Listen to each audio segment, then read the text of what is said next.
Coffee and convo, y'all. Let's get it.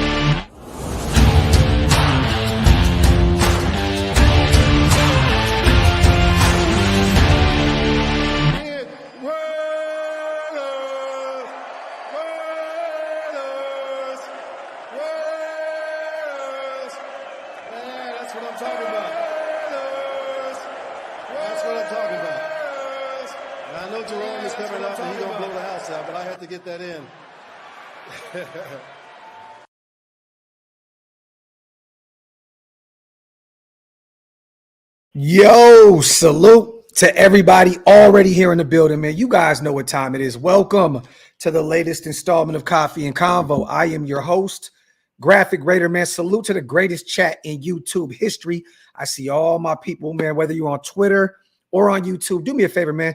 Get them thumbs up, man. Wipe them feet. And also hit that subscribe button if you're not subscribed yet. Also, man, real quick salute to our proud sponsors over at BetUS. This live stream is powered by BetUS. Make sure to go over there, get 150% off your first deposit, 125% off your next two deposits by using promo code YouTube150. Fastest payouts in the industry, up to $2,000. Can't lose. Head over to BetUS. Make sure you tell them that Graphk Raiders sent you. Once again, man, this live stream is powered by BetUS. What's good, chat? What we doing, man? A lot to talk about today, you know, coming off of another nasty loss this past Sunday to the lowly Los Angeles Rams at SoFi Stadium, where we've just been losing over and over and over and over again. You know, it's kind of a really, really bad time to be a Raider fan right now, man. You know, we're all struggling. We're all hurting right now.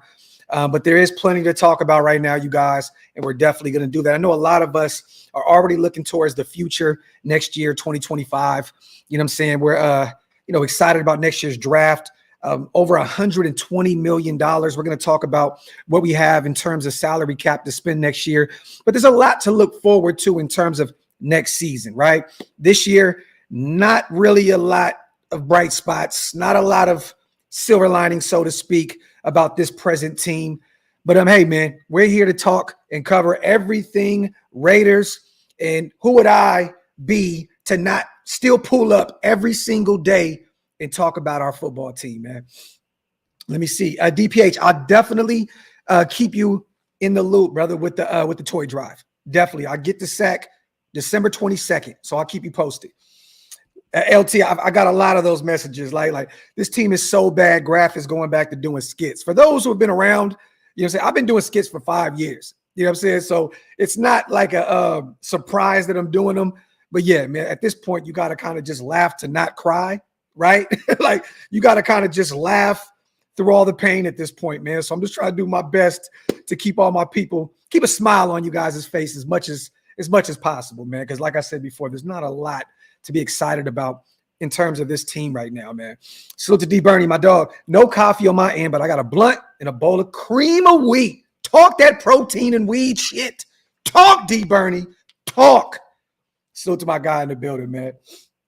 Salute to Primos, my dog. Salute to Ty Davis. I see the Green Dot Gang is in the building in full swing. If you guys want to become a member, it definitely helps us keep the lights on over here at OLV Raiders Network. Make sure to hit the link. It's pinned up top. Like I said before, it definitely helps, you know, what we do over here. I do this full time. So I just appreciate every single one of you guys that become members and non-members. Anybody that's here just rocking with me, I definitely salute every single one of you guys. Demoke says, I'm excited for this week. I'll say what many other Raider fans don't want to say. It's Bounty Gate 2.0 this week. If we can be happy, neither can the Chiefs. And you know what's so crazy, Demoke? We have the Chiefs at home. They're 6-0. Patrick Mahomes is not playing good at all. This may be his worst season of his career, and they're still finding ways to win football games.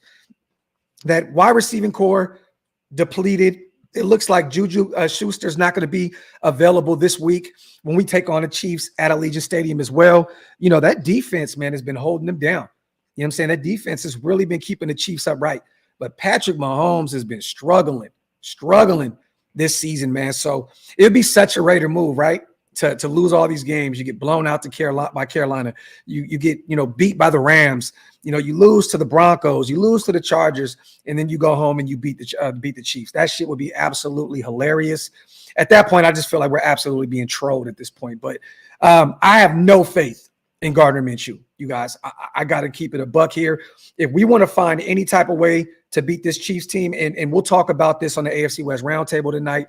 We'll also talk about it Friday. I got my boy Darcy coming on Friday. We're going to talk about this matchup. But if you want to find a way to beat them, you got to run the football. And I'm talking about run effectively. And the Chiefs defense is phenomenal. I don't know if we're going to be able to get that ground game going against them. But if you want to find a way to beat the Chiefs, run the football, find a way to, have more time of possession, hold on to the football a little bit more. And it got to depend on your defense, right? But it's a it's a stretch that we're going to beat the Kansas City Chiefs at 6-0 after they just beat the Niners. And, it's going to be tough, but it would be such a Raider move for us to go ahead and beat these guys after losing the way we've been losing all season long. Salute to Larry, man. Commanders out with Daniels dominating. Chiefs winning. Coaching matters. I've been preaching that, Larry. I've been saying that left and right, man, that, got to have a stout defense, which we kind of put together last season. It all started to come together, right? And you got to have the right coaching staff. And it's clear cut, man, right now, with Graham kind of, taking a back seat this year in terms of, last year we had high hopes for Graham coming into this season, but with Wilkins gone, with Epps gone for the season, Kuntz out for this season, it's kind of tough to put a lot of this on Patrick Graham, right? But he has regressed. It is what it is. We've regressed as a defense as a whole. You know what I'm saying? And you bring in, Luke Getsy on the offensive side of the ball, who's struggled. He is a terrible offensive coordinator. He'll be out of here at some point here in the near future. I don't even know why they're still holding on to him. At this point, just bring in the old man, Joe Philbin, to run the show on the offense, or give Scott Turner a chance to run the yo. But this is not a great coaching staff by any means, but yeah, coaching, defenses, Dan Quinn and Cliff Kingsbury, those guys are working magic out there with the Commanders. Marcus Mariota came in, I believe, right? Was he the one that came in when Jaden Daniels went down with that rib injury, and they still found a way to just absolutely cook? Hey, man, is what it is. Yeah, Aaron, this is facts. Our coaching staff is abysmal. Factory outlet, you guys. All right, let's talk about it, y'all. You guys seen the news that happened yesterday. I was busy with my family, but we went out and signed former third-round pick Desmond Ridder, 6'3", 6'4". So it's kind of conflicting on different websites. I'm going to lean somewhere closer to 6'4", but former third-round pick of the Atlanta Falcons. Last year, he started pretty much damn near the whole season for the Atlanta Falcons. He struggled, 12 touchdowns, 12 picks. Then he went over to the Arizona Cardinals, where he was on a practice squad, Kyler Murray and company coming off that big win against the Chargers yesterday. We picked him off the practice squad, signed him to our active roster. This is a guy that is 8-9 in his career, 19 career games with the Falcons. And once again, the Cardinals. We all know that Aiden O'Connell broke his thumb. He'll be out for a while. Looks like he'll be on the IR. He'll at least probably miss 4 to 6 weeks with that broken thumb. Gardner Minshew is struggling. 3 picks this past Sunday against the Rams. It looks like they're not ready for Carter Bradley to come off the practice squad and be that guy as an undrafted kid out of South Alabama. They're not trying to force him out onto the field, it looks like. So Ridder will be the guy if Gardner Minshew continues to struggle. And I wouldn't be shocked at all, you guys, if Ridder gets out there and practice, looks pretty good this week, and they actually start him. Or this may be a situation where Gardner gets to start. If he goes out there and struggles again, he'll lose the job. Desmond Ridder's the guy to come in there. And once again, this is a guy that is pretty mobile, right? Can use his legs a little bit, can create outside the pocket. I'm not going to act as though this is a phenomenal move by the Raiders, but I love that they went out and gave a young kid an opportunity to go out here and try and prove himself. He's only 25 years old, you guys. He hasn't really had a ton of starts at the NFL level outside of, that tough stretch of football games with the Atlanta Falcons. But I like the move. He's 25 years old. Thus far, he's passed for 3,544 yards. He's completed 64% of his throws with 14 touchdowns and 12 picks in 19 games. Former third-round pick, the number 74th draft pick, I believe. So, yeah, man, and a guy that is returning to a team with a guy that he played at the collegiate level with Trey Tucker. So a reunion of sorts, right? Once again, I don't know if Desmond's going to get a start. I don't know if he's ever going to play a snap for us, but I like the pickup. You know what I'm saying? And yes, Lorenzo, they definitely have Clayton Tune out there. And Clayton Tune was one of those bigger quarterbacks, big body guy. They like to use him in short yardage situations. So I think that he is like that quarterback 2 right now for the Arizona Cardinals. I don't really pay too much attention to them, but I watched Clayton closely at Houston at the collegiate level. I think he's like 6'5", 6'6". He's a bigger quarterback, right? And I seen that yesterday. They absolutely used him in those short distance situations. I even believe that they failed on a fourth down conversion trying to run him. You know what I mean? So, but yeah, it is what it is. We picked up Desmond Ridder, a guy that was a phenomenal talent at the collegiate level, came into the NFL and realized it's not the same world, right? At the collegiate level, he had over 10,000 yards passing, 10,239 yards. He had 87 touchdowns at the collegiate level with Cincinnati. That's phenomenal. He had 28 picks, averaged 7.9 a clip out there throwing the football. Once again, man, he attempted 1,304 passes out there, 810 completions. He played in 50 games at Cincinnati from 2018 to 2021. And, he had Trey Tucker out there for a nice stretch of those years, right? But one thing I gotta kill here, you guys, is that's why I put ... in the title, right? They weren't necessarily lighting up the collegiate level out there in Cincinnati with Trey Tucker and Desmond Ridder. There wasn't a ton of production out there between these two guys. Yes, they played together out there for, I believe, 2-3 years. But I mean, the most receiving yards that Trey Tucker had at the collegiate level, was 671 in 2022. Okay. So, and at that point, Ridder was already in the NFL. So the most yards he had with him, 426 and 2 touchdowns in 2021. Before that, 236 yards, receiving 3 touchdowns in 2020. So this is a reunion, but I think we got to kind of lower our expectations because these guys have a connection and so on and so forth. This is not a big something that we can kind of blow up and act as though the expectations are through the roof with these guys. There's not a ton of production between these two at the collegiate level. Both former third-round picks out of Cincinnati. That's the kind of common denominator here. But, yeah, man, I mean, that's what we got, man. Desmond Ridder, former third-round pick, 25 years old, big body, Tom Telesco type quarterback, 6'3", 6'4". And I love – and I put a video out today, you guys. Some people disagree with me. I understand, we're not going to all agree on everything, but I like the move. I like that they went out and got a young kid that is still can potentially have a chance to try and right the ship in his career. You know what I mean? Why go out and get a Ryan Tannehill? In 2019, I understand that, he led the league in, I think, passer rating. He was a Pro Bowler, comeback player of the year. I understand all that stuff. He's 36 years old. He does not fit the timeline or, the trajectory that we're on right now, bringing in a Ryan Tannehill. There's no reason to bring in a veteran like that. This is the type of move you make if you're Tom Telesco, a young guy that if he goes out there and plays, if he actually gets some reps and he looks great, you may have found your guy of the future. And more than likely, that's not it, right? But if he goes out there and struggles, at least you have a young kid, 25-year-old that's just trying to figure it out.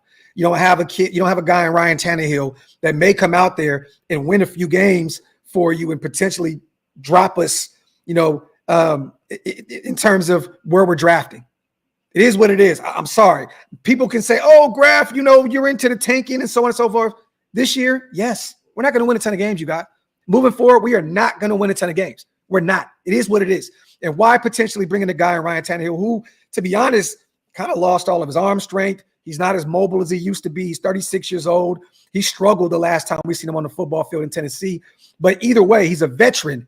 That is the kind of move that Buffalo makes. I said this in the video. If Josh Allen goes down, right? Or if Buffalo loses Lamar Jackson, or if Houston loses CJ Stroud, they have the right parts around to bring in just a veteran guy who's been there and done that. We don't have it. We don't have that. So I'm okay with bringing in a young kid in Desmond Ridder, see what you have with him. If it doesn't work, cool. You move on from him in the offseason. You go draft your guy in the top 5 because that looks like where we're going to be. Let's just keep it a buck here. And you probably have, Cam Ward, Shedeur Sanders, or maybe a Carson Beck or one of these guys, the Drew Allures of the world. I know a lot of people are high, on Milroe, out of Alabama.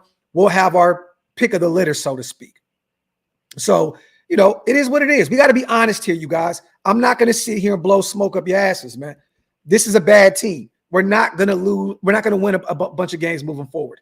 I'm sorry. You look at what we have out there. I've said this a million times in the past 3 or 4 weeks. How do you expect to win? How do you expect to win when you have a Gardner Minshew out there throwing picks left and right? And I want to say this, man. I put this on Twitter yesterday.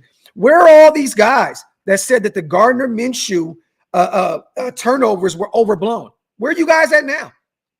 Pull up to the congregation. Let's have that talk, brother. Let's have that talk. Where was all this Gardner Minshew INTs were overblown? That kid is throwing them left and right out here in Las Vegas. Come on, man. Come on. But we're going to lose a ton of football games moving forward. And to be real with you, as sad as it is, us Raider fans, we live this shit, right? I got it tatted on me. I love this team. More than anything, outside of my family, this is something I love the most in the world. But we have to be realistic here, you guys. This team is not set up to win at all. Zeus and Alexander Madison, a career running back 2 outside of 1 year in Minnesota, where he ended up having to be the guy and didn't have a ton of production. You look at what we have out there receiving: Alex Bachman, Christian Wilkerson, Shorter. Like what are we doing here? This team is not set up to win now. So all these guys that are in the comments section and trying to kill me on Twitter and IG, oh, you're in on tanking. Real Raider fans don't do that. I call bullshit. This is the year to do it. We have a guy that is in this draft, whether it's Cam Ward, 1A, 1B, I'm cool with either one of them. But we already have a guy in Shedeur Sanders that's already out there on his political party movement stating that he wants to be a Raider. Stating that he wants to be a Raider. He wants to be a Raider. When do you see this? Outside of, Devontae Adams wanting to be a Raider and then not wanting to be a Raider, right? But this is a guy that actually wants to be here, wants to be the quarterback of the future. This is the time to say, hey, it is what it is. We're going to lose a ton of ball games. And I'm not saying to tank, you guys. This team is just not good enough to win. So you don't have to tank. You don't have to tank. You don't have to tank. This team sucks. This team is terrible. This team is bad. And if you add a guy like Ryan Tannehill into the mix, you may accidentally win a few ball games that takes you out of the hunt to bring one of these guys in that can win for you for the next 10 to 15 years. It is what it is. So if you want to call me a fake Raider fan or call this guy a fake Raider fan, fuck it. So be it. I'll be that. I'm all for moving forward and, going out there and fight, battle. But this team is ass. They're not going to win a ton of ball games. It is what it is. Robert, yes. And they won a second-round pick for him, too, and they're not going to get it. This guy has dealt with injury after injury after injury. And outside of 1 year of crazy production where he almost had like 2,000 receiving yards, he hasn't done a lot, to be honest. I think the most outside of that, he put up like 11, maybe 1,200 yards. He's realistically, man, he's not worth a second-round pick at this point, especially with the injuries. So I don't know what the Rams think they're going to get for him. They'll probably at best get a 4th-round pick. Maybe one of these teams, the Pittsburgh Steelers of the world, that can use another receiver. Maybe they get a little, a little desperate and throw a 3rd-round pick, but I don't see them getting a 2nd-round pick. And I know the Rams did state that they would take on some of that cap hit as well for him. So something to keep an eye on moving forward.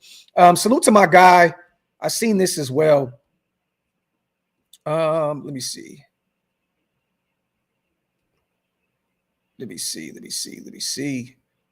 I see my guy in the building, man. Salute to Cal. Yeah, that's the kind of move you make, right? That's the kind of move that you make right now with this specific Raider team. A guy that is 27 years old. He is in a packed wide receiver room in Philadelphia. He's not getting any real burn out there. Still fairly young. He kind of fits the timeline of what we have going on. Never really got to put it all together, Cal, out there in Indianapolis. This is a kid that you could bring in right now, and he could be essentially your wide receiver 3 behind a Trey Tucker and Jacoby Myers. Jacoby being number 2, Trey being number 1. Jacoby being number 2 and Tucker being number 3. Essentially, Brock Bowers is your number 1 guy. But I would love to bring in a guy like Paris Campbell just to get an idea, a look at what he can bring to the table. We're already thin at the wide receiver position. That's the kind of move that you make. That's the kind of move that you make as the Raiders right now. Not a Cooper Kupp or these crazy outlandish things that I'm seeing people put on Twitter and Instagram. This is the kind of move, an inexpensive, if it works, great. If it doesn't, whatever, wash your hands of it. You know what I'm saying? So I would love to bring in a Paris Campbell right now. A guy, like I said before, hasn't had a ton of production at the NFL level yet, but he's in a stacked wide receiver room out there in Philadelphia. I would definitely give him a shot. Let me see. Salute to everybody here in the building, man. As always, you guys wipe them feet, hit them thumbs up. If you guys are not subscribed yet, what are y'all waiting on, man? Make sure you hit that subscribe button. I appreciate every single one of you guys for rocking with me, man. And tanking isn't a thing when you're bad, Larry. You know what I mean? Like it's real talk. Like we don't even have to use the word tanking. The thing is this: we're a bad football team, but if you add, potentially a Ryan Tannehill and he goes out there and wins you 1 or 2, let's just say 1 or 2 extra games. Do you guys remember this? And I mentioned this a lot. You guys remember the draft where we hit a field goal as time expired to beat the Arizona Cardinals. I think Jano was still there. I think Seabass was still there. I could be wrong. Kicks a field goal. We beat Arizona. They jump us, in draft spacing, right? They go in front of us in terms of draft capital. They go get Bosa, and we end up with Cleveland Furrow. Was it Carlson? I could have swore. I thought it was Seabass. Maybe it was Daniel Carlson. Maybe, the beginning when he came in as a Raider. Okay, you could be right, Primos. For some reason, I thought it was even further back. But Jano was, yeah, you're right. Jano was gone at that point. But a field goal takes us out of a situation where you could potentially have Bosa and Max Crosby in the same draft. But we end up with Clee and Max. So if you guys think that winning a couple football games that is not going to do anything for you, but take you out of a prime real estate to go get your quarterback of the future, what? And look, y'all, I don't care about Bosa's political beliefs. I don't give a shit about none of that. I don't care about none of that. The man is one of the best edge rushers in the NFL. You could have had him and Max Crosby as that duo. We wouldn't even be talking about, and salute to my guy, Malcolm Kuntz, love him. We wouldn't be talking about him. We'd be talking about Bosa and Max. Wouldn't have been no salt and pepper. It'd have been salt and salt, motherfucker. Salt and sugar. But you go out there and win a meaningless game against the Arizona Cardinals. You end up getting Clee, and you end up with Max later on in the draft. That's all I'm saying, man.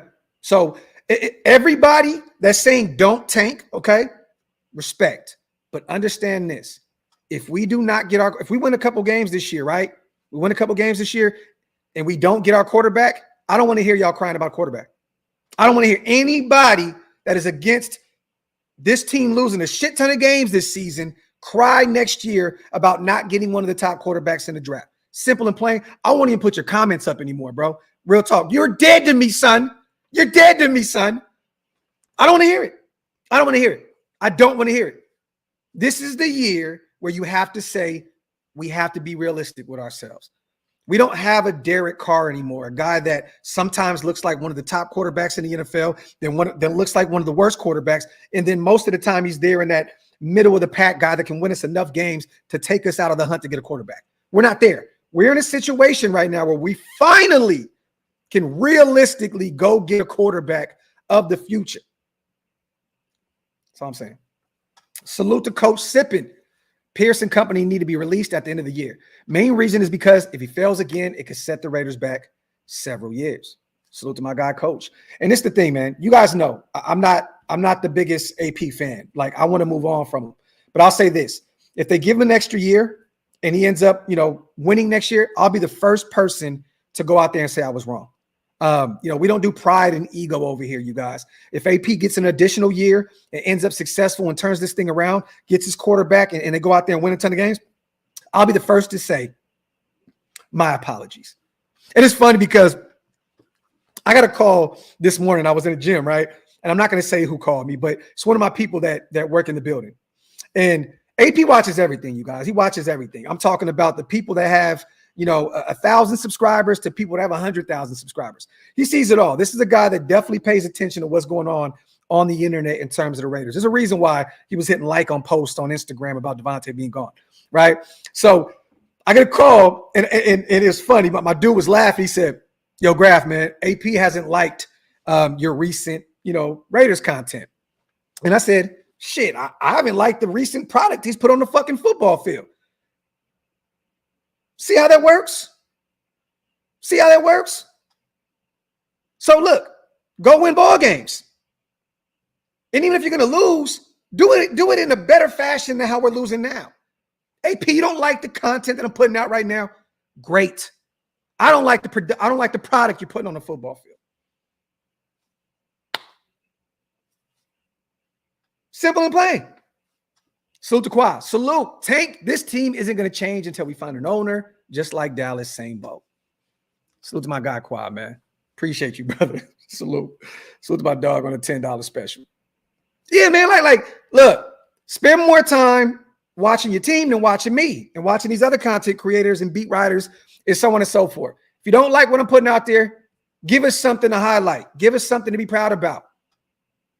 Give us something that we can brag about. It is fucking embarrassing to be a Raider fan right now. And AP is a major part of that. He's the head coach. He's the head coach. It's embarrassing to say, look, and I wear my shit proudly. All I own is Raider stuff. You guys know this. All I own is Raider clothes. I don't have any other shit. I have some Kings stuff because I'm a Sacramento Kings fan. I have some Oakland A's clothes, but I wear my Raider shit every day. It's embarrassing. It's embarrassing. Give us something to be proud about. Give us something to be proud about, because right now it's not. We're the laughing stock of the NFL. I got to go to this AFC West roundtable every Tuesday and be the fucking laughing stock of our division. This shit is embarrassing. Give us something to be proud about, and maybe I'll put some content out there where you'll be happy about. Come on, man. It's nasty work. And Lil, that's not true. That's not true. I can tell you firsthand. That's not true. It's not true. Cliff Kingsbury used that as a way to get out of that job. They laid out their plan at what they wanted to do at the quarterback position. That man said, oh, shit, let me get the hell out of here. And now he's taking a league by storm offensively out there with Jaden Daniels with the Commanders. It had nothing to do with the third year. I hate that people keep bringing this shit up. It had nothing to do with a third year. They would have gave Cliff Kingsbury a third year immediately. And to be honest with you, if it was the third year, everybody needs to be fired. Everybody needs to be fired. If that was true, which it's not, everybody got to go. But it's not. They laid out the plan. They laid out the groundwork, Garrett. They laid it out to him and said, this is what we're trying to do. And he said, oh, no, I'm going to go to a team, to a franchise that has a new head coach, right, that has been to a Super Bowl before as a head coach, put some great defenses together out there in Dallas, and have a top 3 pick. That's exactly what happened. Exactly what happened. They told that man, you about to be dealing with a Gardner Minshew in an air raid offense, brother. And that man said, simple and plain, why is it so hard for people to believe that shit? It was never about a third year, ever, ever, ever. I've heard from multiple people within that organization had nothing to do with a third year, ever. Crazy, man.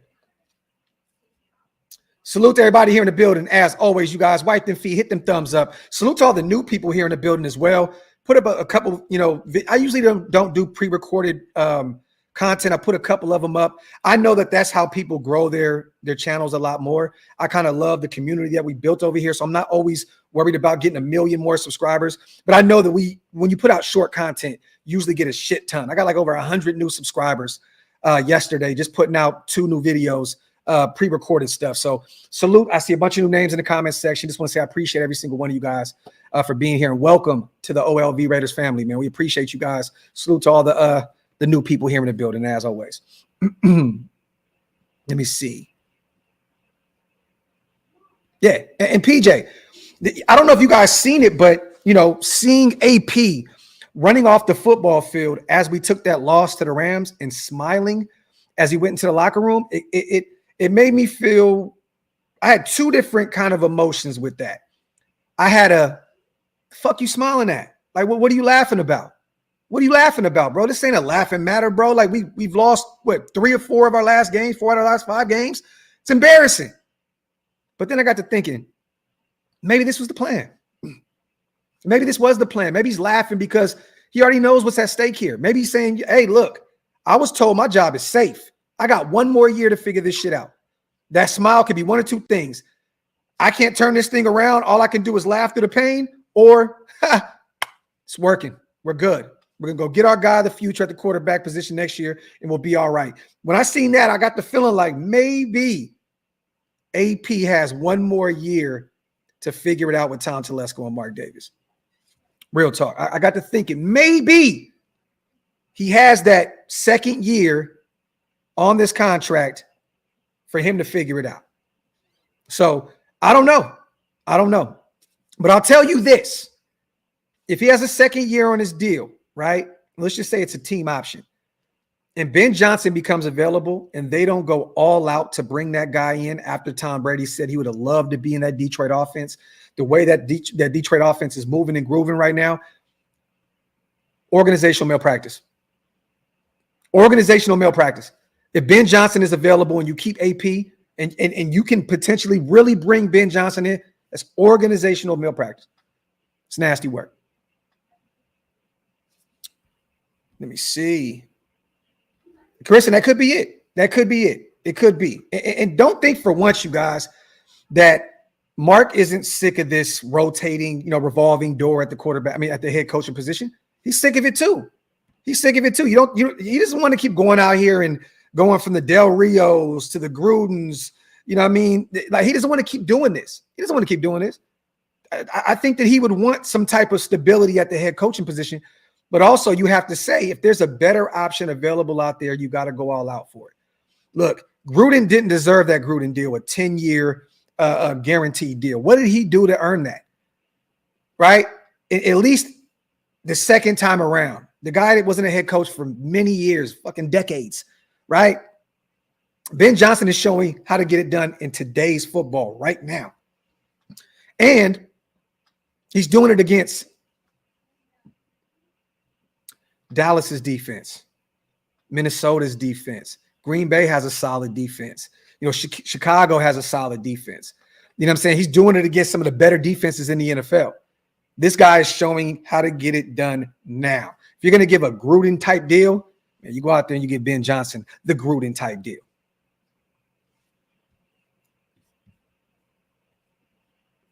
Hey, Rich for Low. Hey, bro. Hey, do me a favor. If you want to keep doing all that weird glazing and all that other shit and just going against every single thing that I say, bro, there's a lot other YouTube channels out there, brother, for you to rock with. Or start your own and talk about the glazing of Ben Johnson all you want. But keep that goofy shit out my chat, man. Please, bro. Please, bro. All that glazing talk, get the fuck out of here with that shit, bro. It's too early, man. I'm just starting to have my coffee right now, man. You good people, bro. I rock with you heavy. But all that goofy glazing talk, bro, I don't know you like that, man. So, come on. Pump the brakes, brother. Pump the brakes.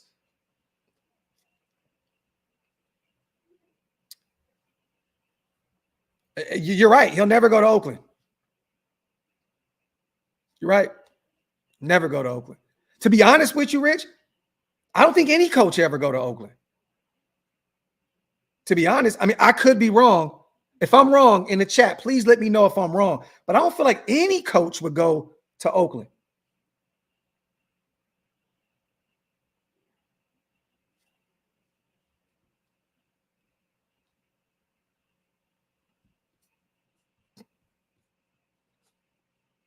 Salute to Ronnie.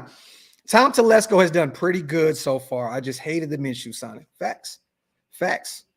I mean, you can't even really say pretty good. I mean, he got Brock Bowers, JPJ, DJ Glaze is out there starting at right tackle for us in year one. There's a lot of great things that Tom Telesco has brought to the table. So I'm actually impressed by what he's done thus far. You know what I mean? Real talk. I really, truly am. So he gets a pass this year for me. He gets a mulligan this year because, you know, that draft can potentially be phenomenal. And I'm waiting to see what we have in DCAM too with Richardson. I'm waiting to see what we have in Trey Taylor, our 7th round guy out of Air Force. I think he's done a really good job. And then once again, people tend to forget that he went out there very early. People keep saying he's not going to spend money. He's not going to spend any of the $128 million next year. Do you guys forget that just a few months ago, he went out there and made a $100 million splash with Christian Wilkins to bring him to our defensive line?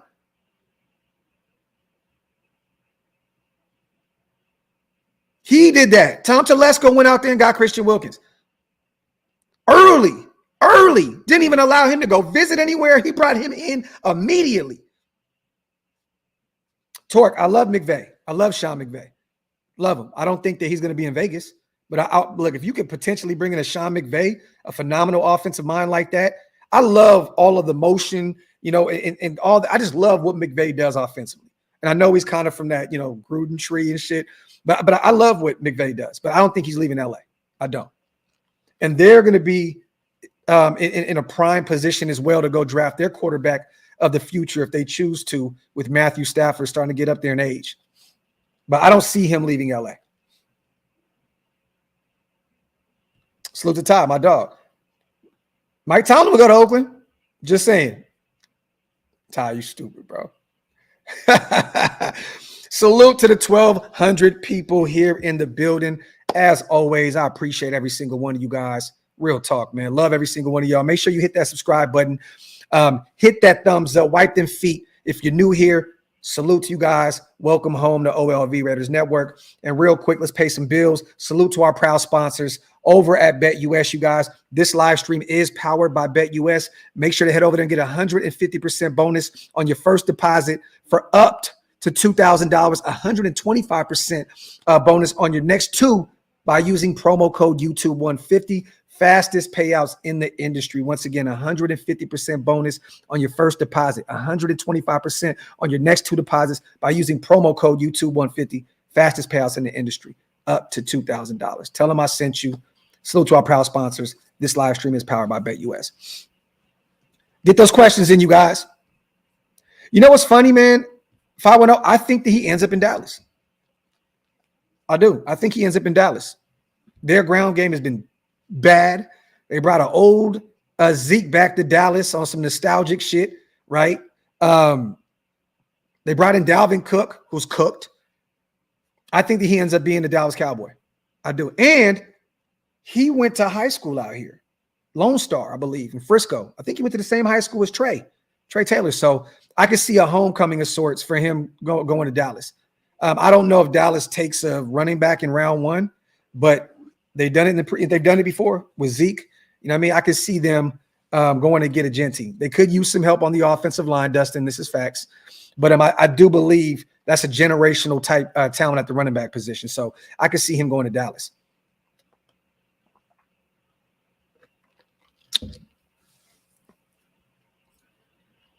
Why does our defense rarely cause turnovers? I mean, bro, when you got your corners out there, you know, your corner one, you know, and Jack Jones just running on the side of the receiver, you know, of the pass catcher and not even trying to touch him. I mean, shit happens like that, right? You know, at some point, you got to try and go out there and create a turnover. I mean, this kid is just running on the side of the pass catcher, just running on the side of him, like I did the other day, just like this. And it's sad to say, you guys, but you have to question, you know, I know Max loves AP, and I know a lot of these guys love AP. I know some of the young guys, the rooks, love AP. They've told me personally that they love AP. But I'm starting to feel like, how do you keep the locker room? How do you keep the locker room excited about their head coach when the one guy that you went to bat for to bring over off the waiver wire from New England, the one guy that you had, you know, everything to do with at the high school level, the collegiate level. Once again, this is a guy that calls Jack Jones frequently, daily, FaceTiming. I know this personally.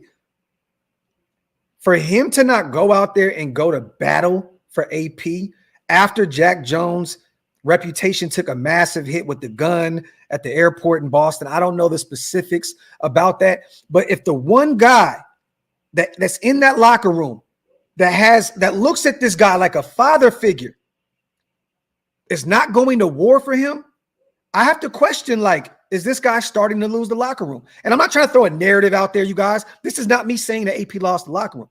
I'm just stating that if Jack Jones, a guy that looks at AP like family, isn't going to war for him, you have to start questioning, does AP still have the locker room the way he did last year when he went 5-4 and when Josh McDaniels lost his job? I'm looking at it now like Jacorian Bennett is our corner one. Nate Hobbs is still, you can always put him at 1A, 1B because he's a nickel guy, right? I'm talking about our boundary guys. I'm looking at Jacorian moving forward as just our number one guy. I seen something from, who was it on Twitter? I think it was, salute to Matt Holder, I believe. Is it Just Win Baby Pop? I don't know what it is. He's from some outlet. And that's no disrespect to Matt Holder, respect to what he does. I don't know exactly what the name of the platform is. But it's funny, he put a stat out there on Twitter.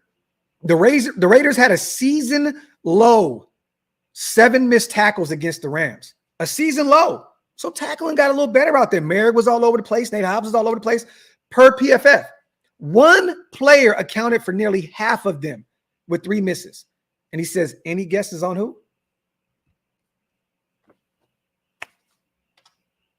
Jack Jones.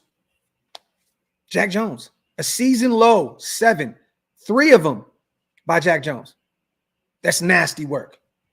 That is nasty work. There you go, Isaiah. Matt Holder and Marcus provide great Tape. Okay, so he's with Tape Don't Lie. Salute to those guys over there. They put phenomenal work out over there at Tape Don't Lie. If you guys aren't subscribed to them yet, make sure you go subscribe to them. Salute to Matt and Marcus, and I forgot the other kid's name, but they put on some great stuff.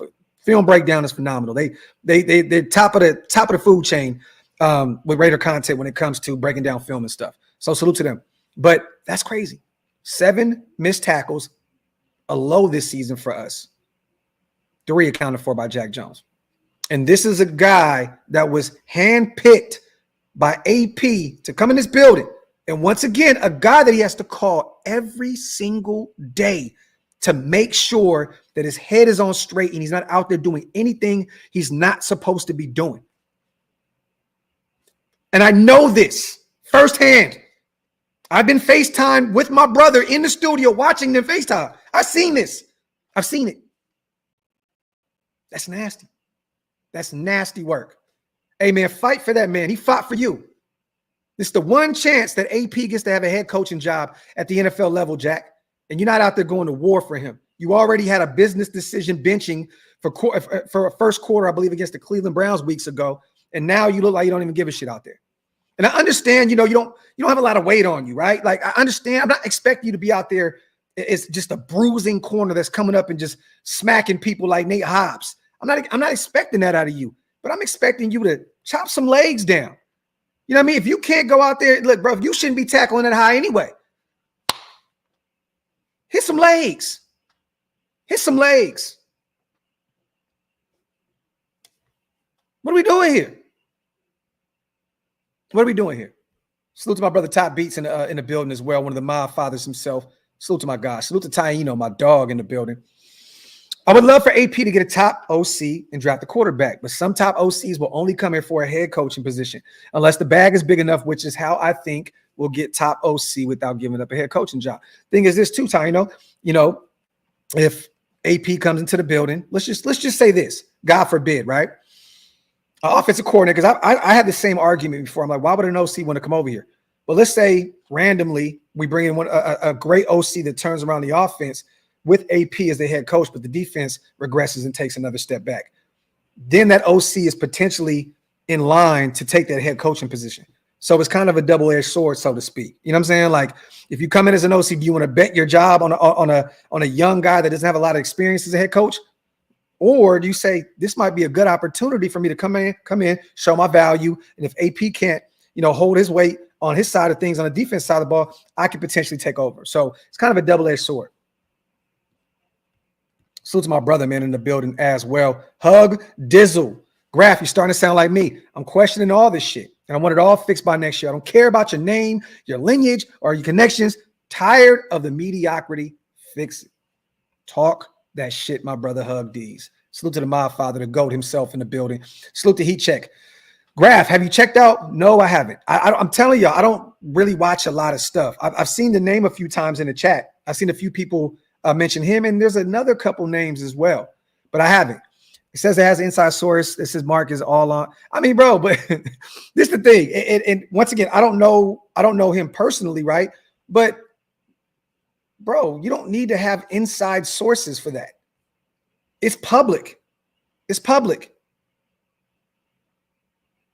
It's public. It's public. Mark is with him, all the time, at games and, the Aces game and Dion is hinted at him wanting to be a Raider. There's no inside source with that. It's clear cut. So, I mean, and I'm not knocking his credentials. I don't know who he is, and I don't know who he knows. He may know fucking Mark Davis. But that's public knowledge, brother. That's not inside knowledge. It's public. Shedeur has said he wants to be a Raider numerous times. You see Mark with him. Tom Brady has been, mentoring him since 2019, 2020. You know what I'm saying? Like Dion laughed about Russell Wilson going to Vegas, say, no, we good. He's alluding to Shedeur being there. So, I mean, there's no inside knowledge when it comes to Shedeur Sanders. There's none. And to be real with you, Tom Telesco holds his cards very tight to his chest, very tight. So you have to be literally bloodline in order to go in there and kind of get some information that is inside of Tom Telesco's head. And once again, I'm not here to knock anybody with their inside. Everybody can say they got inside now. Let me say this, you guys. Look, I've had players on the platform. I've had beat writers on the platform. I've had Raider legends on the platform that know Mark Davis very well. One of the greatest football players of all time is a sponsor of this show. Salute to my dog and good friend, Charles Woodson. Look, I don't need to act as though I have inside sources. That shit is so overblown. I don't need to act like that. I talk to these guys frequently. I talk to these guys a lot. It's not that big of a deal to have inside information. It isn't. And like I said, that's no knock to anybody. I don't know who dude is in respect to him, in his platform, but I'm just saying, I don't need to act like I have something if I don't. And I know a ton of people that do that on YouTube. Not saying that kid does it. I'm saying that I've seen a ton of people act as though they landed on Plymouth Rock with the take because it's public knowledge and they say they have insight. It's like, come on, man, get the fuck out of here with that shit. Stop, man. I'm literally at the alumni parties and shit, kicking it with Mark Davis and Stu and the Raider greats and talking football. I don't, you know what I mean? Like, it is what it is. And Cincinnati's going to be a movie as well. You're going to see that and be like, holy shit. It's levels to this shit.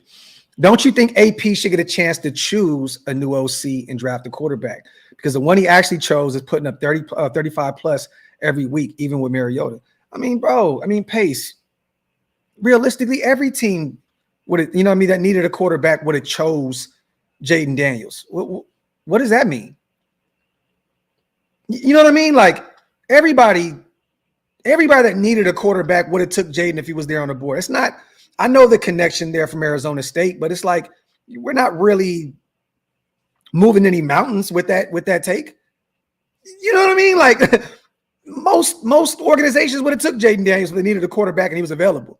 So no, what has AP done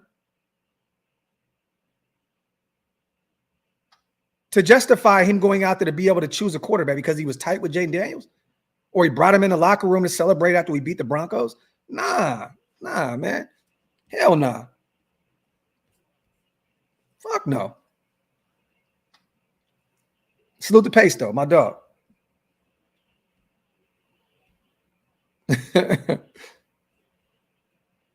Yeah, DPA. I see it all the time, man. That's why I had to stop watching. You know, I'm telling y'all now, bro. It's literally shill more with me or nothing, man. I watch my guys. I salute my guys. Salute the .com in the building too, my brother. I'm gonna see you in Cincy, my brother. Real talk. You know, those are my guys. That's it. I don't know nothing else about nothing else. Nobody. If it's not Hammer, Big Mike, Wasted, you know, and I have a few other, you know, friends that I rock with. My Sanjit's my dog, and Murph. Those are my guys and shit like that. But the only shit that I can wear is my Shieldmore brothers. That's it. So I don't know about anybody else's information and stuff like that. So please don't throw that into the universe, and don't waste your money, man. Like sending a super with somebody else. I don't. Please don't do that. Please, man. You know what I mean? Real talk. Real talk. I would love it, Peyton. I would love it. I would love it. That would be phenomenal. That would be insane. He said Wi-Fi acts like, oh, man. Oh, man. Yeah, salute to our brother Sanjit as well. Some people were saying, where is he at now? And oh, is it because of Gardner Minshew sucking? No, it's not. My bro just had a son. You know what I mean? Allow him and his wife to spend some time together. He's not dodging any smoke from you guys in terms of Gardner Minshew. He just had a son. So salute to my brother Sanjit and his wife. Salute to his beautiful family. And salute to the latest edition. We just got a new Raider Nation, you know, brethren in a little Sanjit, man. So salute to him.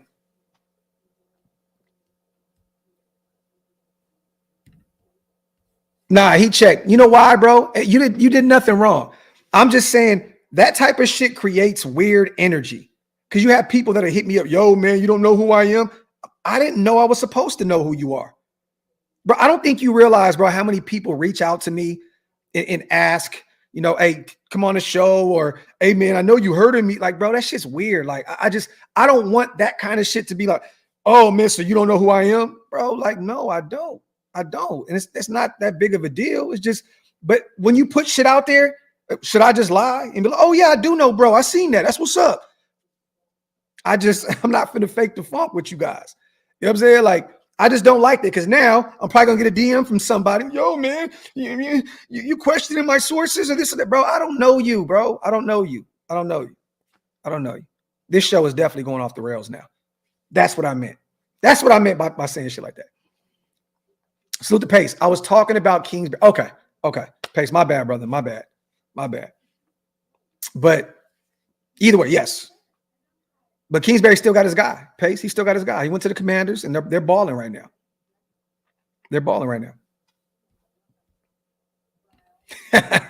Like I said before, y'all, if it's not Shieldmore, I don't got nothing to do with it. I don't know nothing about nothing. If it's not Hammer, if it's not Wasted, if it's not Big Mike, I don't know nothing about nothing. I can't wear anything that anybody else puts out into the universe. He checked. No, you're right, brother. I used to. I mean, bro, if you, and you know, this is no knock to anybody, but shit, maybe 60%, 75% of what you see on YouTube, they all came from over here. So there's no knock. That, look, real talk. There's no knock. There's no knock on anybody. I'm just saying, look, I just stopped. I used to watch everything. He said, I'm gonna need a guest spot on the show, Graphk. Hug, man, you one of the ones. Bro. You already know. You always get a pass over here, bro. Salute to my guy. Nah, but most, you know, and that's not me trying to, you know, brag or no shit like that. Most of the people you see on YouTube, you know, was either started on this platform or they were inspired by this platform. Just real shit. Rod Gas, come on, man. You know I know who you are. Salute to Mexico in the building. Salute to Hug, my brother, man. Yerp. Hold on real quick, man. My brother's in the building. He says send the invite. So I'm going to send it over, man. Let's get Hammer in the building. Salute to my bro. Yo, Hammer, check your IG, bro.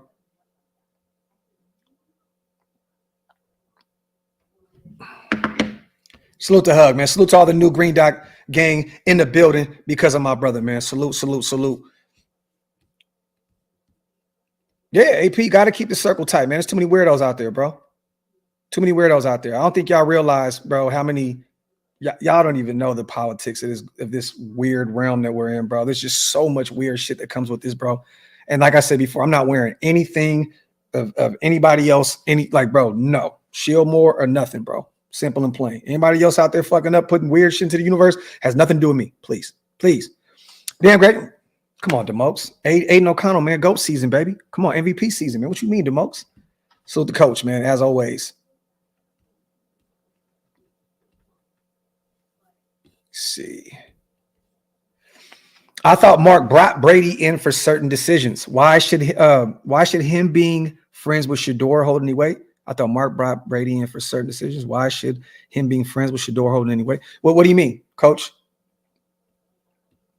What do you mean? Elaborate in the comments real quick, brother. I don't know exactly what you mean. Do you mean Brady being friends with Shador? Why that should hold any weight? He's been a mentor. He's been actually helping him and developing him since what, 2019, 2020. So it's not just being friends. He's actually had a hand in his career and getting better at the quarterback position. You're what's good, bro? Hey, shit, what's good? Nothing, man. He's talking about some. You know you're losing, bro. You know you're losing, man. When a lot of this shit comes up in the chat, man.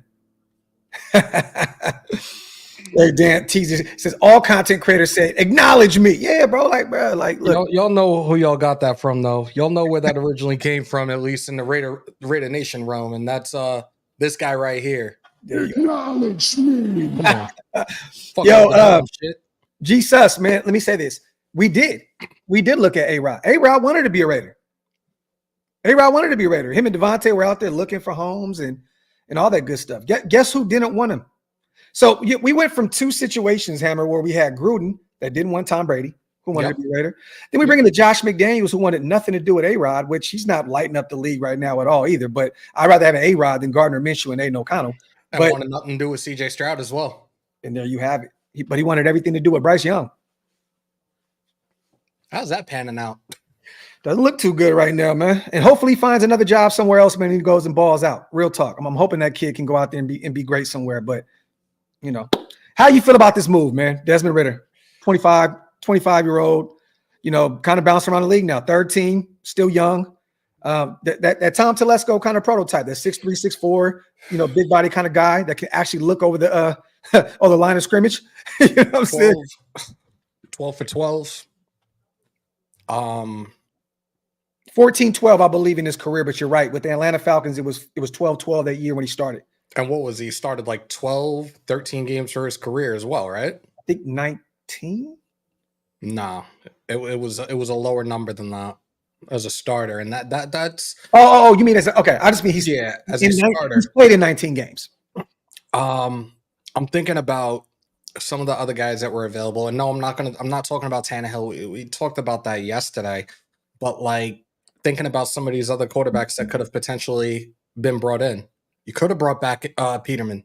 He was already here. He was already on the practice squad and everything. That's a guy you could have brought back in here. A guy that's potentially familiar with the system. I'm not sure if he's a backup, if he's practice squad right now. And you guys are probably gonna kick me off the cliff when I say this, but Mitchell Trubisky.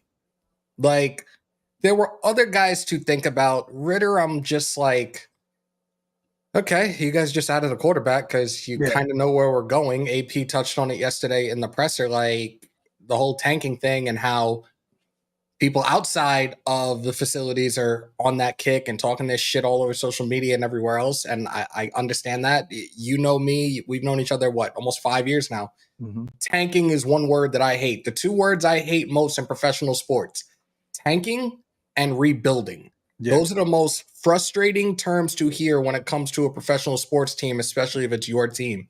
But we roll the dice right now with this. Like, it's not like it can't get any worse. Gardner Minshew. It can't get any worse. Well, at the same time, I don't see them saying, "Oh yeah, we're gonna bench Minshew against the Chiefs and Ridder's gonna fucking start." Like, well, if he goes out there and starts off slow, I can see them saying, "Get Gardner out of here." I mean, personally, you don't want to rush. You don't want to rush Ritter out there because he's just fine. He's just learning, gets his system. You don't want to throw him out there into the fire, right? But I mean, at this point, he's 25. It's kind of sink or swim. Like you're on your third team. If we sit here and do this game on Sunday, and some shit like that happens, I'm gonna fall out the chair during the live. Yo, salute the time, man, and salute the hug when he's talking that shit about that Dodger hat. DA Law, and you know what? I caught a lot of flack in my video yesterday for Desmond because I wore my orange Mets. I meant to hit you up yesterday about that too. I was going to be like, yo, that's a dope ass hat, bro. Guys, I'm an A's fan, okay? Wasted took me, Hammer, and Big Mike to a Mets game, and those beanies were given to us for free at Citi Field, okay? So I wore it yesterday because I had some fresh orange kicks, and I wore it. I'm not a Mets fan. I wasn't wearing it to spite the Dodgers, okay?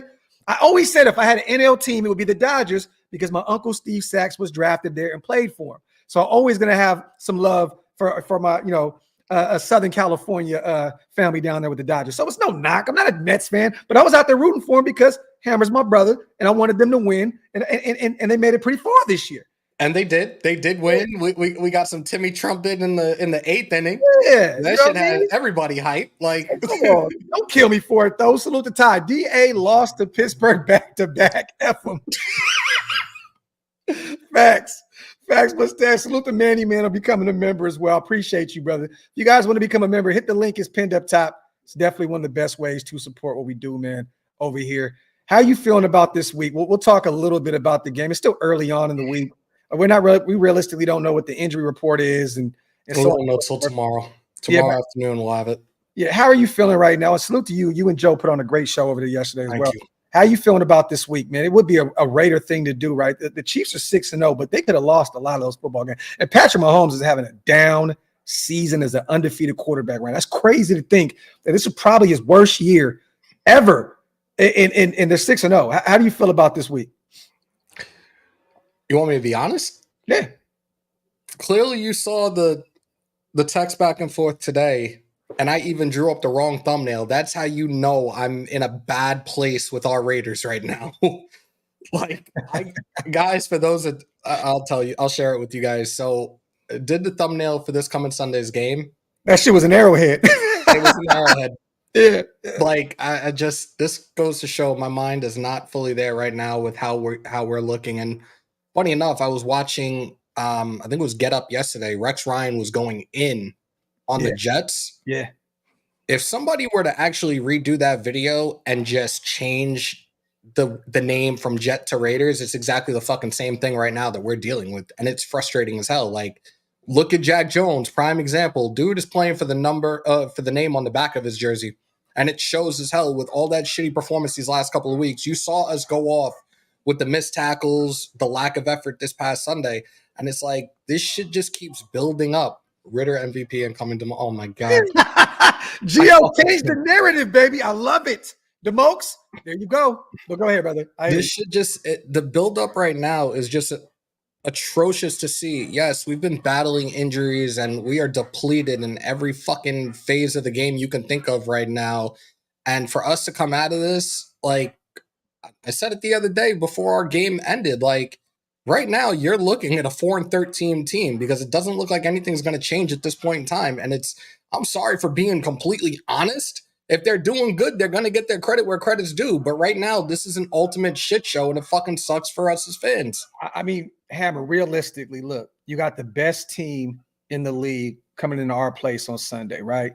Yep. After that, you got a team that's starting to show life again, as they always do year in and year out. The Cincinnati Bengals on the road. Burrow and company starting to find that chemistry once again. They're cooking on all cylinders. Now you got the Dolphins. They look really bad this season, but it looks like Tua, God forbid anything happens to him before then, if Tua's available, that's an entirely different team down there in Miami. I don't see us beating that team in the way we look. Then you got the Broncos again, who that defense is phenomenal. They just beat the shit out of us a few weeks ago. You got the Bucks. They look really good. I know they lost Chris Godwin, for the season. And then I skipped the Chiefs. You have them in Arrowhead on Black Friday, I believe. Yep. Right. Yep. So you have them, you have the Bucks, you have the Falcons, which is going to be tough. And they're going to flex that game. We're not going to be on ESPN with them. That's by that time, we're going to be probably one of the worst teams in the NFL like we are now. But and then you got the Jags, another team that's struggling. But I don't even know if we can beat them right now. To be real, and then you got the way they looked this past weekend in London, like they all of a sudden came alive. Like they're starting to finally come into their own as well. Like the rest of this schedule just doesn't look good for us. And looking at the draft order right now, I think we're 8th. I thought we were looking at. I saw it last night. I'm pretty sure we're 8th right now, but at the same time, you got a bunch of teams in front of us that are going to be on the market for quarterbacks. You might have one, maybe, and then we're 6. I thought we're 6. All right, so it might have been 8th, like before the end of that game last night. And at the same time, like thinking about the cap space that we have, I was talking to Joe earlier today. And he put out the numbers in regards to what we're going to have. Let me try to find it real quick. It's not bad. No, while you look for that, I'm going to say this real quick. We have 2 wins, right? The Dolphins, a winnable game. But with Tua, I think they beat us. Once again, look, you guys, this is a diehard Raider fan speaking to you guys. The only 2 games I can see is potentially the Jaguars, right, at home. But then we got the Saints. But that's going to be DC's Super Bowl. He'll be back from that oblique injury. If he's playing, DC's going to come out and want that game more than anybody. So I don't know if we win that football game.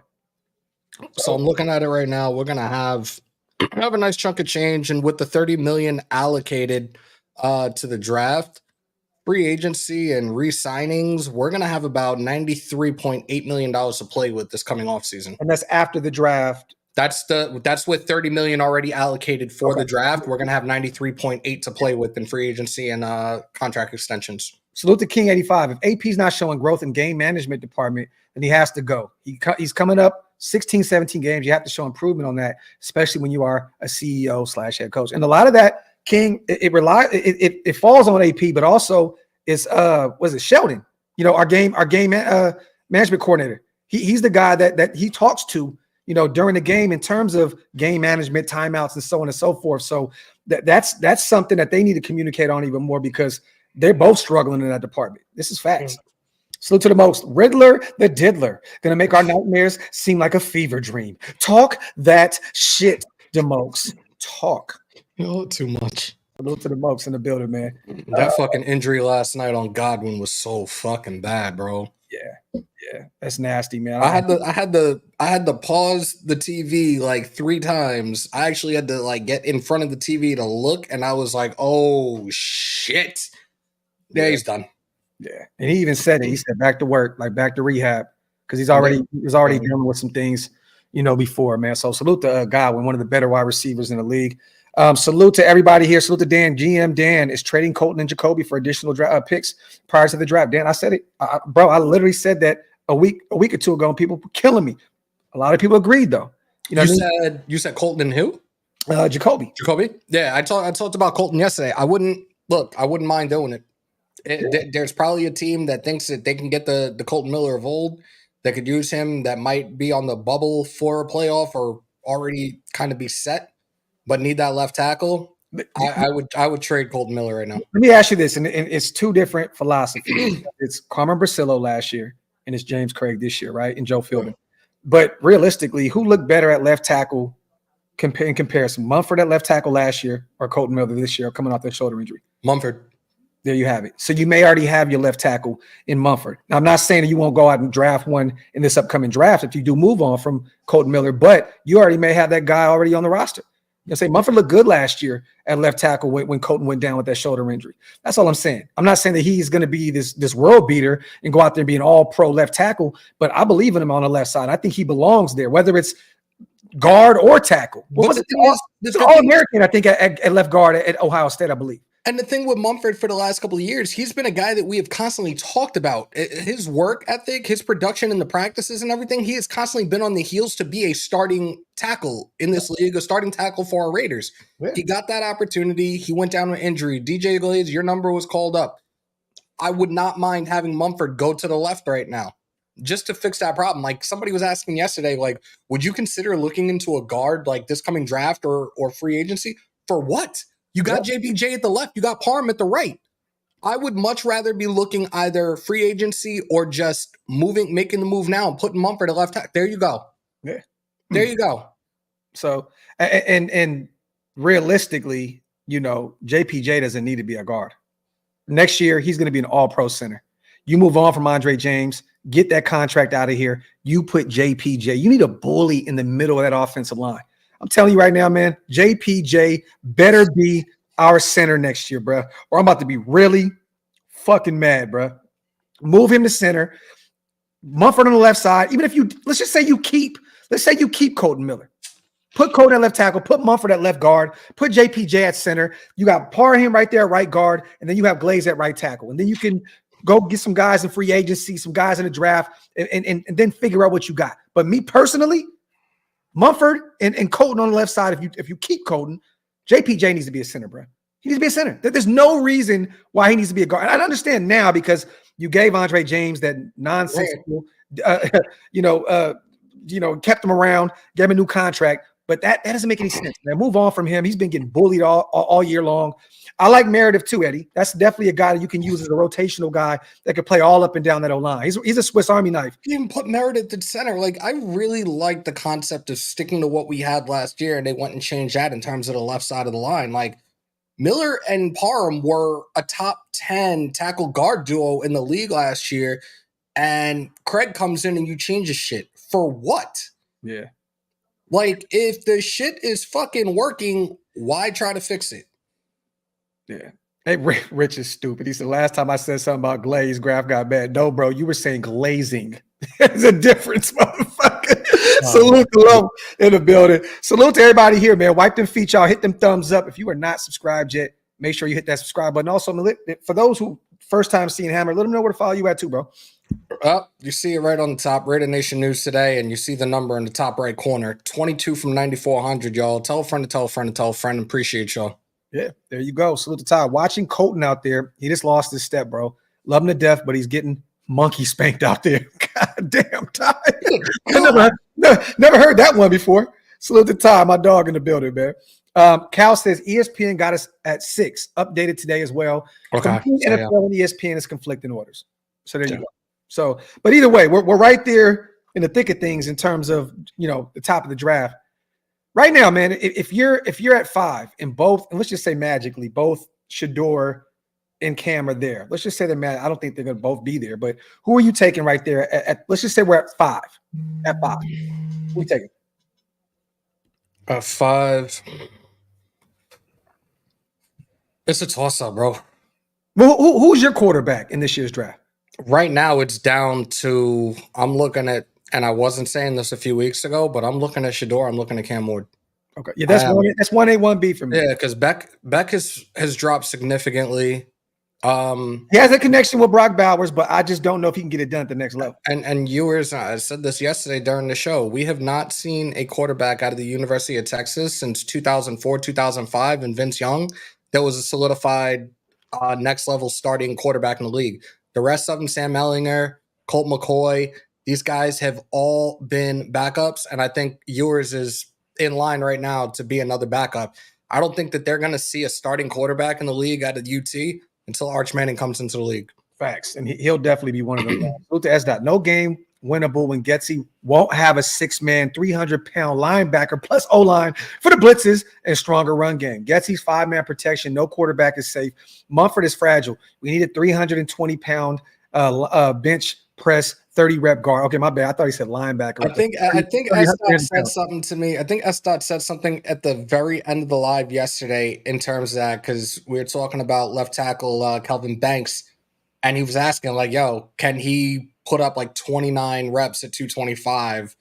I'm pretty sure he can, and he's been one of the most solid left tackles in the country for the last 2 seasons, but again, we got plenty of time before the draft, so it's something we could talk about when we get down there. Salute to S-Dot, my dog in the building. Get out of here. The thing is this, right? You're going to have a full draft class, and we'll do a full breakdown, of free agency and all that good stuff. And it sucks that we're going into week 8 and we're already talking about this, but me personally, go get your quarterback. Yep. You go pay T. Higgins. We talked about this. He could be the number 1 guy for this team for many years. He's only 25, 26 years old. Go pay my guy, Javon Holland. Let Trayvon Merrick walk. let Merrick walk, bring in Javon Holland, a guy that can play in the nickel, play at the play both safety spots. You can move Javon Holland around. He's a dog. The guy we both wanted, the guy we should have originally had. Yes. But those are guys that you can look at because you're not going to go into in free agency. Tom's not that guy that's going to go out there and spend $120 million. He's going to go out there and pick his spaces. He's going to say, okay, this is how I want to attack the draft. I'm going to clean up the O-line here. I'm going to get my running back in the draft. Then I'm going to attack free agency and go get potentially a veteran corner to add in the mix with all these young guys. Go potentially replace Merrick, who I think is smart to do. I think Merrick has been catching on a lot lately, but I do believe that Javon Holland's the better player. T. Higgins, I'm sorry, bro. I have to disagree. Okay. For the simple fact, we just saw this movie with a receiver that got paid. Who's to say that we don't relive that movie again with another number one receiver? That's what I fear tremendously right now. The thing is, this guy has never been a true number one. So this isn't a situation where you're dealing with a guy that's coming in and already has that wide receiver ego where he feels like he's owed everything. This guy has worked for it all. He's always been a number two guy to Jamar Chase. I think he's ready for a coming out party, man, to be that guy, that number one guy. You know, I truly do. I think he could be that guy. Now, do we want to pay him? I don't know. Maybe Tom Telesco says, look, I drafted Keenan Allen. I drafted Mike Williams. You know, I can find one of these guys in the draft.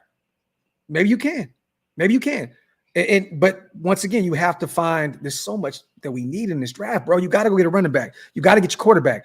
You got to get potentially a left guard or a guard or a tackle. We got some needs, man. We got some needs. And then you're going to let some of these guys walk in free agency as well. Like personally, like I said, I'm not paying Merrick. If you already got a Trey Taylor waiting in the wings, you got Palomar that you're going to have to take care of soon. You got to pay Nate Hobbs if you want him to be the guy there in the slot for you for the future. There's just so many moving parts here. But we have a lot of money. We do have a lot of money. But if we're going to spend, make sure you spend for the right. Like, I'd pay T. Higgins, bro. He's young. He fits the trajectory. I'm just nervous. I'm just nervous about that because it's like we went through the history lesson a couple of weeks ago in terms of these number ones or these elite receivers that we've had, and it doesn't pan out. They end up getting traded or whatever the case may be. You can go back to Jerry Rice. You can go through Randy Moss. You can go through Amari Cooper.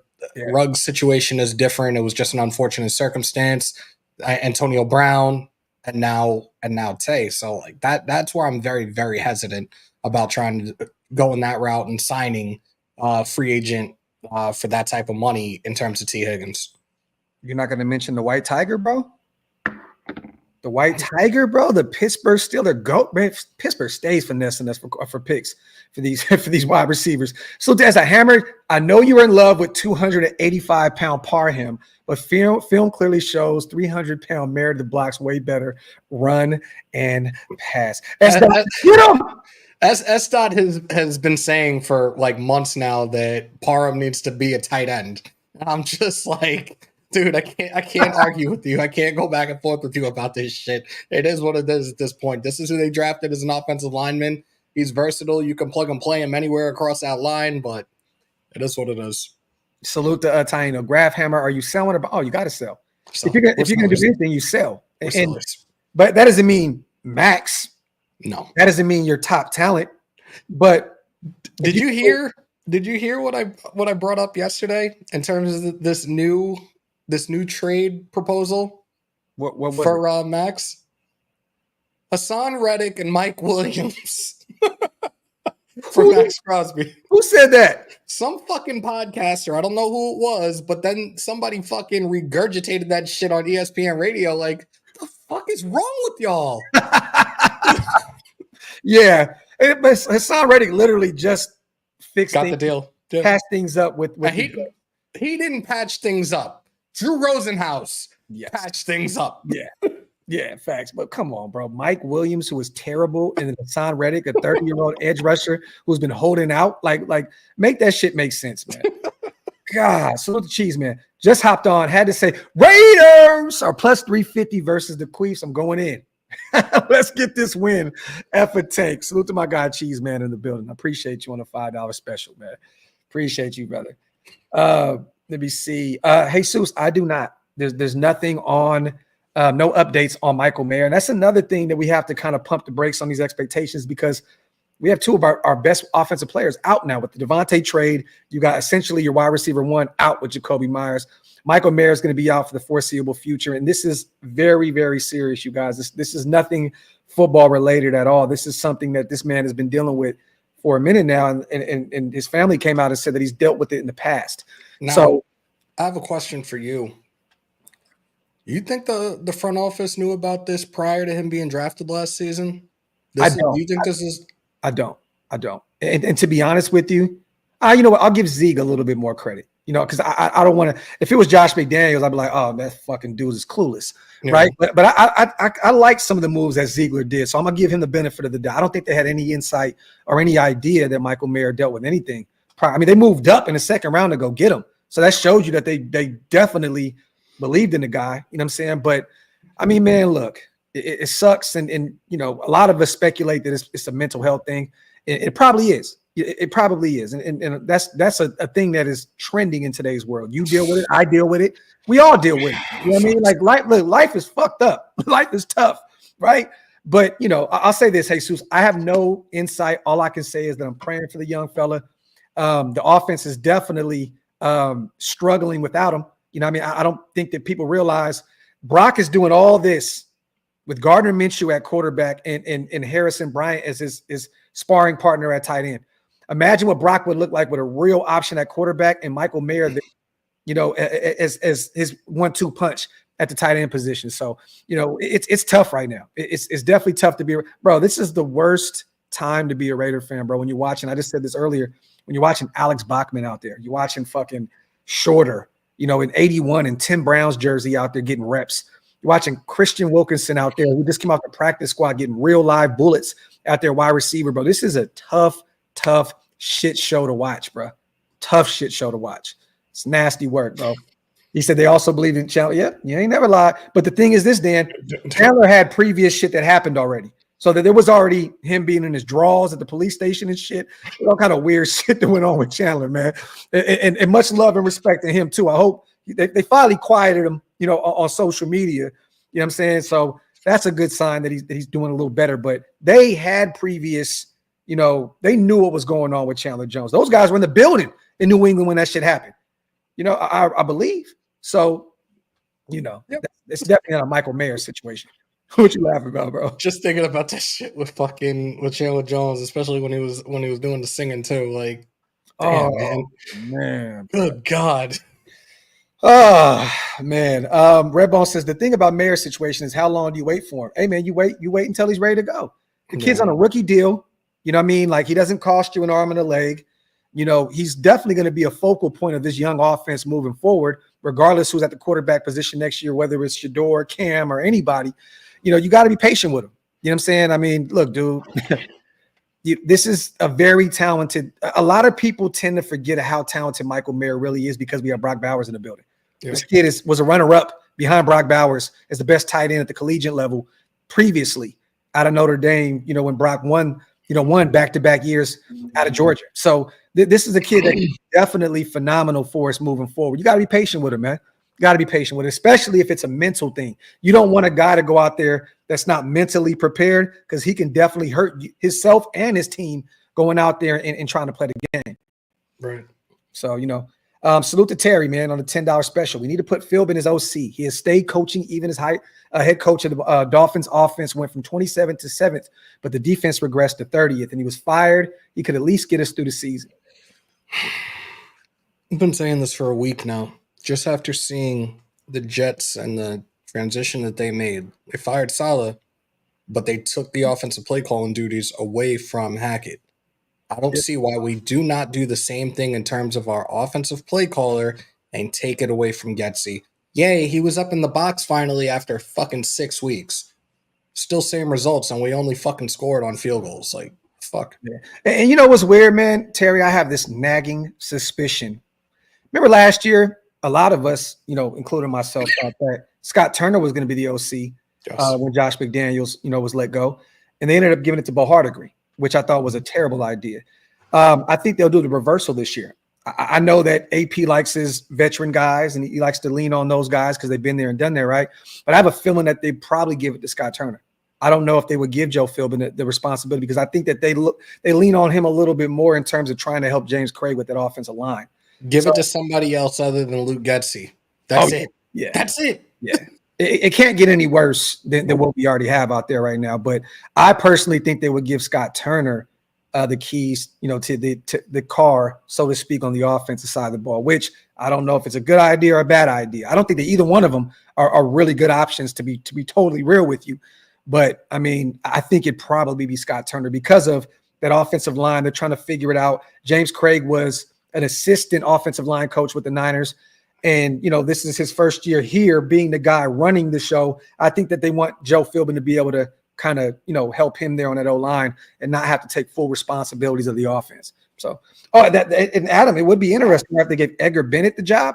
I mean, he's a wide receivers coach. I don't know what that playbook would look like. I don't know what he would bring to the table in terms of that. But, I mean, it doesn't get any worse. And I love Edgar Bennett. I thought he's done a great job as a wide receiver coach. So that's an interesting name to keep an eye on. Wouldn't mind it. He said, I played Luke Getsy yesterday in Madden 25 and whooped him 52-9. Oh, man. You said, how exactly are we wearing Bowers out? What do you mean? Who said that? I don't know. I don't. Who said that? Shit, I want to give him more reps. And I want to see something because I seen something on Twitter today. Uh-oh. No. It's a good thing. It's a good thing. It was about Brock Bowers. I saved the thumbnail. Brock Bowers is currently on pace to break Puka's NFL record of receptions in a rookie season. Nakoa had set the record with 105. Bowers is on pace to have 114. Also, Brock has set the record, just set the record for most catches by a tight end in the first 7 games, 43 and counting. Brock Bowers rankings in tight ends first 5 games since 2000, receptions 28, first. Receiving yards 313, first. Yards after the catch are 161, third. Receiving first downs 15, tied for second. A star in the making. He's fucking dominating, and now all of a sudden you see another tight end in the league, a veteran that is in Mark Andrews, who all of a sudden over the last 2 weeks has woken up. But Brock has been on a tear, and if he keeps this shit up, there's no reason that. Well, I take that back. This is a quarterback-driven league. Yeah. He wouldn't be. There's no way he wouldn't be a candidate for Rookie of the Year, but that's not going to happen considering it's a quarterback-driven league. Facts. And that was Waller, Cal, right? Wasn't it Waller a few years ago that broke that record of 107 receptions? Was it him or was it Hunter? No, I think it was Waller. I think it was Waller. I think it was Waller that had 107. It was either him or Hunter. It was one of those guys. Oh, yeah, it was held by Darren Waller. There you go. So salute to Cal. We definitely talked about that years prior. Salute to Terry. I have no issues with Turner. Either you could be right, brother. I was thinking Philbin because of experience. No, you have every right to feel like that. To be honest, it'd probably be the right decision to make, to be honest. But I just have a feeling that they would probably go the Scott Turner route. Person. But Terry, you have every reason, man, to want him to go out there. Look, at least he's done something at the NFL level, right? Salute to HVAC. Without the Dodgers, I'd be completely defeated, man. I haven't felt this shitty since the Jeff Saturday game. Look, I'm waiting for Thursday to watch my Kings play. My Sharks haven't won a game, I believe, this year. Notre Dame, thank God, even though we lost that terrible fucking game to wherever, Eastern Illinois or some weird shit. But yeah, man, this has been a tough sports year, period. Hammer, at least you got the Mets, man. The boys went to the, come on, man. National title game. You know what I mean? This was a team that everybody had as NCS, right? Even the owner, Steve Cohen, was like, this is supposed to be a transition year. Nobody saw them going as far as they did this season, and now it's off season trying to figure out if they're going to get Juan Soto, if they're going to bring back Pete Alonso, whatever. Basketball starts tonight. I'm definitely intrigued to watch the Celtics and Knicks and see the addition of Cat to the Knicks and see how they look. Salute to everybody here in the building, 1,400 strong. Wipe them feet, hit them thumbs up. If you're not subscribed yet, make sure you hit that subscribe button. What do you think about potentially bringing in a young guy like Paris Campbell, who was just cut by the Philadelphia Eagles? 27 years old. We're already thin at the wide receiver position right now. What's your thoughts? He hasn't had a ton of production at the NFL level with the Colts. He didn't do a bunch. They have a deep wide receiver group in Philadelphia. What do you think about potentially bringing him in? He's young. He still fits that timeline with Jacoby and the ankle injuries. What do you think about potentially bringing him in for the cheap? I feel like he had some shots in Indy where he looked like a solid receiver in the league. I wouldn't mind adding the depth because you saw it when we did the game the other day. We have a depth chart right now with like only 5 receivers. Yeah. Bring the vet in, a cheap deal. Why the fuck not? Like we've gone over this with the guys that you were mentioning before, and when they showed the 5 that we have on our depth chart, like 3 out of the 5 are just who the fuck are they? I mean, bro, facts, bro. You know how many people were in our watch party the other day saying, "Yo, who the fuck is 81? Who the fuck is this?" I'm like, shit. And look, we cover this team, and we're like, shit. Who the fuck are these guys? You know what I'm saying? Like, it's crazy, bro. It's nasty, nasty work. Salute once again, man, to everybody here in the building. Let's pay some bills real quick. Salute to our proud sponsors, as always. Salute to BetUS. This live stream is powered by BetUS. Make sure to head over there. Get 150% bonus on your first deposit, 125% bonus on your next 2 deposits by using promo code YouTube150, up to $2,000, the fastest payouts in the industry. Once again, salute to BetUS. Go over there. Tell them Graphk Raiders sent you. Salute. Once again, this live stream is powered by BetUS. What you got going on this week, man? We might do one tomorrow. Probably do it late afternoon because unfortunately I'm off tomorrow. But then Thursday through Saturday I'm working. Sunday, you guys already know where we'll be on Sunday. Yeah. We'll be sitting here in pain together. It is what it is. There you have it. We got the watch party this Sunday, you guys. We'll definitely be covering that. I got my boy Darcy coming on Friday to do a game preview. He covers the Chiefs. He works for the Chiefs. Salute to my guy Darcy. We'll be doing the show, I believe, 8 Eastern, 5 o'clock p.m. Pacific. So stay tuned, I believe, Friday. Tonight, AFC West Roundtable, you guys. Jump over there. I need as much help from you guys as possible because thank God Jake and him shit to bed. You know what I mean? You know what I mean? And Ben's my dog, so Ben gonna hold me down. But oh man, I need y'all help because Mike's arrogance over there tonight is gonna kill me. It's gonna be the death of me. I need y'all to pull up, shoot the shit over there with me at the AFC West Roundtable. If you guys aren't subscribed, Jake, jump over there, hit that subscribe button. 9 p.m. Eastern, 6 p.m. Pacific. We will be live covering every game from the AFC West this past Sunday. You got anything to say on the way out? Bro, I gotta go pick up my sons and get him ready for football practice. Salute to Jake. I totally forgot to do this during the live yesterday, and we had been talking a few days prior. But salute to him and happy 1 year wedding anniversary between him and his beautiful wife. Like, we turned up last year in Vegas for his wedding. It was an amazing time, and I wish you guys continued love and happiness. Much love to you.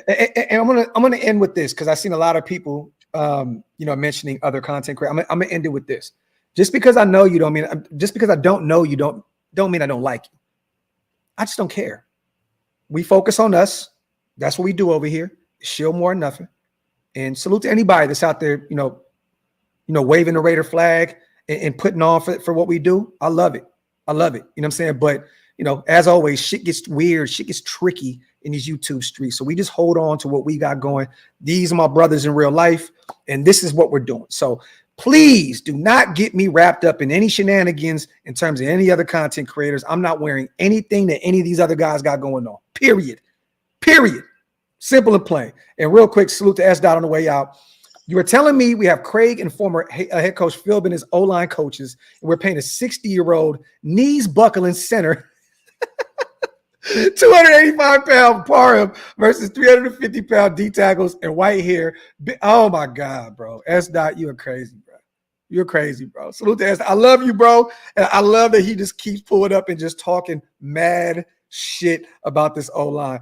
S. Dot, you are the king of the trenches, brother. Keep talking that shit. Salute to my guy S. Dot, man. Salute to you, bro. And once again, man, salute to everybody here in the building. As always, we love y'all. We appreciate you guys. I'm gonna get out of here and pick up my sons. We out. Leave, come together like butt shit. One.